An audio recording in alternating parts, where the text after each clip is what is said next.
Dyslexic brains have some huge advantages over neurotypical brains. There are 4 major cognitive advantages. First is called material reasoning. Second is called interconnected reasoning. The third is called narrative reasoning.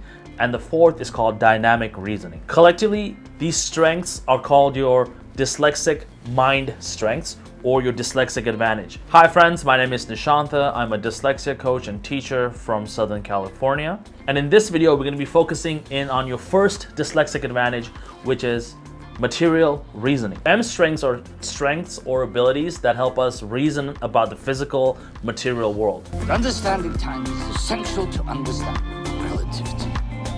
Now, I want you all to close your eyes. So let's talk about Albert Einstein. I think he is emblematic of what a person with really strong material reasoning skills has.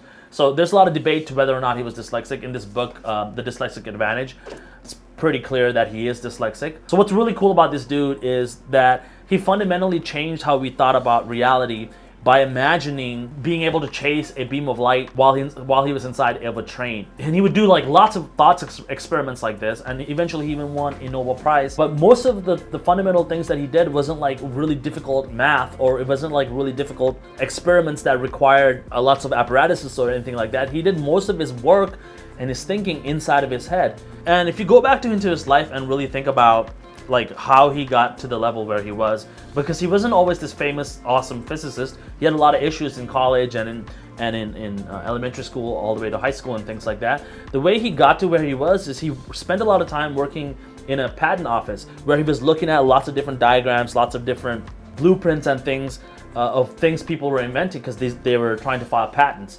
And all those concepts and ideas were probably just like rolling around in his head.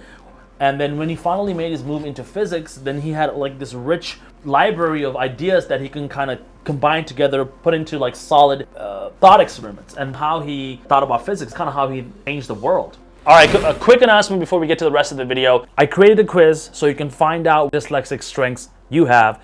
The link is in the description below. Click on it, take the quiz, and find out right now. All right, let's jump back into the video. So what is material reasoning? So it's kind of like having a 3D program inside your head where you can load different assets onto it, different shapes, different objects, different concepts, different ideas, and then you can manipulate those ideas, concepts, and objects. You know, you can stretch them, you can turn them, you can reposition them, you can combine them with other objects or concepts and create something that doesn't exist yet. Now, it's not just with visual assets. People with really strong M strengths are able to take ideas, feelings, emotions, movements, sounds, all these different ideas and load them into this 3D program inside their head and manipulate them to create new things. So this ability to load different assets like feelings, emotions, objects, images into this 3D space is also called spatial reasoning. Personally, I think I do have some pretty strong material reasoning skills as a dyslexic. Now, remember when I was a kid taking like multiple choice tests and things like that, and the way I would like study for the test wasn't how my friends were studying for the test. So what I would do is like I would accidentally kind of build like this model of the textbook chapter in my head, and then whenever there was a question, I would like go flip through the pages in my textbook to try to find the answer. Now, it wasn't anything close to like a photographic memory or anything like that. I wasn't actually able to read the paragraphs or anything, but I would be able to remember where all of the information was like attached to in this format. Like it was kind of like a map, and then I would compare the answers to the multiple choice and like trying to like figure out if the multiple choice would fit into my little map. And that's kind of how I would guess on tests. So that was before I knew about the dyslexic advantages and the mind strengths.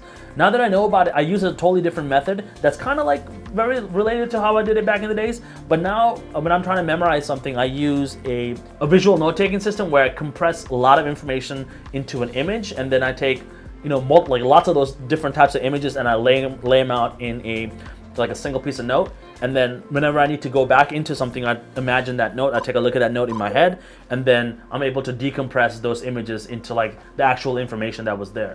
So another way that I've gotten good at using my material reasoning abilities and the way I practice material reasoning abilities is by using different software that allow me to manipulate different assets in different layers. So applications like Photoshop, which is a visual editor that has different layers, Premiere Pro, which is a video editor that you can have different layers, sound and video and effects and things like that, and then Blender, which is a 3D modeling, rendering software that allows you to have different objects and layers where all the objects are kind of interacting with each other. And using these applications over the last 5-6 years, I've gotten really good at being able to do some of those things that the software does inside my head. So if I'm trying to build something like some graphic, or if I'm trying to build out a video, or if I'm trying to build out some kind of 3D object, I can kind of do that process inside my head by seeing how these different layers are interacting even before I jump into my programs.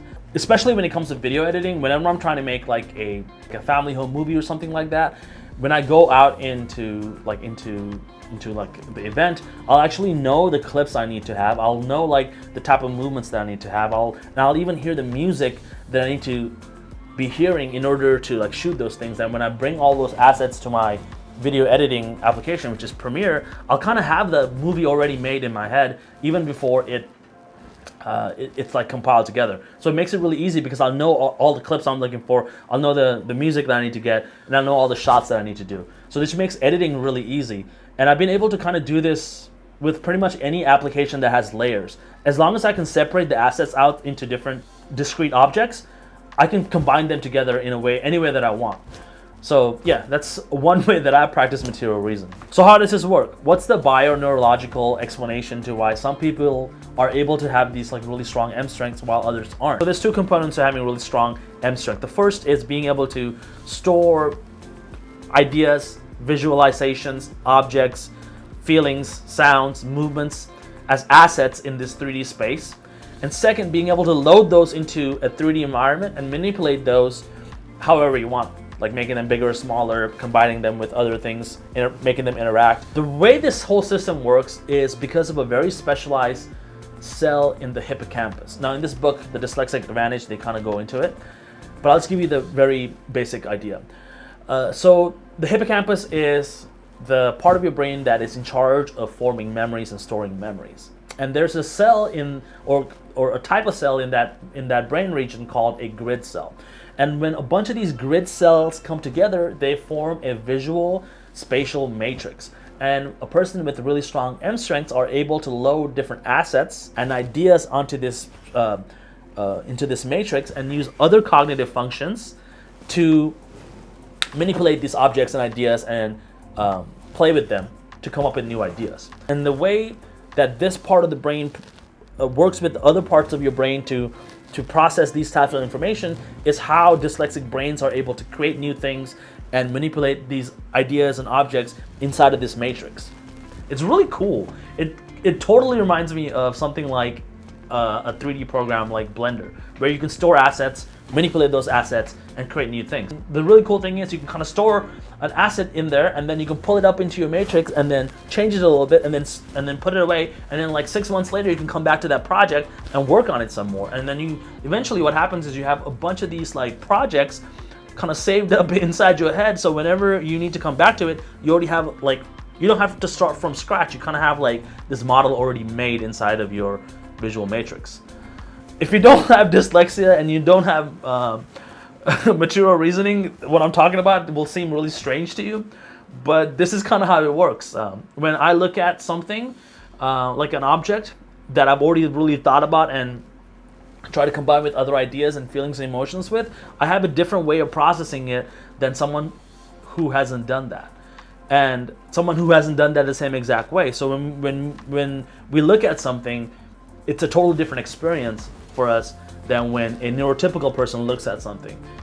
And this won't make sense to you if you don't have dyslexia.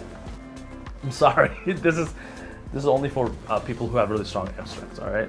All right, a quick announcement before we get to the rest of the video. If you're dyslexic and you want to join a community of like-minded dyslexic people, join the community. It's at community.howtodyslexia.com. I'll leave a link in the description below. All right, let's jump back into the video. All right, now that we know how awesome M strengths or material reasoning strengths are, there are some trade-offs to being able to do this. And I'll just go over some of those right now. There's two major ones. The first one is struggling with symbols. So dyslexic brains are super good at automatically flipping, rotating, changing symbols and objects inside of their visual spatial matrix. So when we look at letters like B, D, Q, and P, when we're reading those, sometimes those things are automatically just flipping inside our heads without us being able to control it, because it's something that is almost automatic.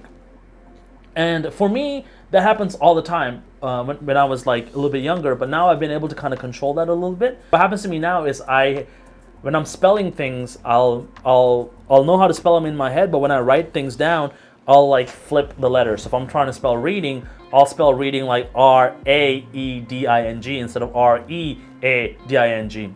Or sometimes I'll like flip the N and the G at the end.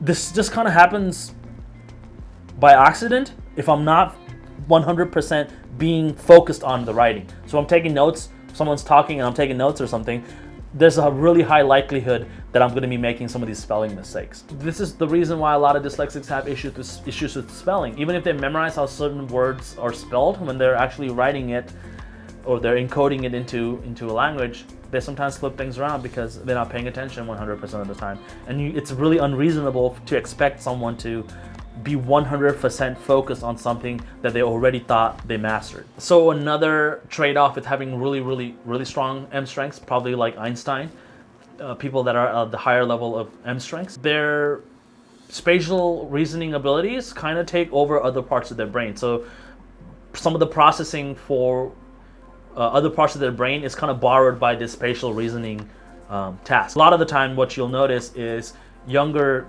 dyslexic children with really strong M strength, they will develop verbal speech and verbal processing a little bit later than their friends or their peers, because that part of their brain is kind of being used by their spatial reasoning abilities.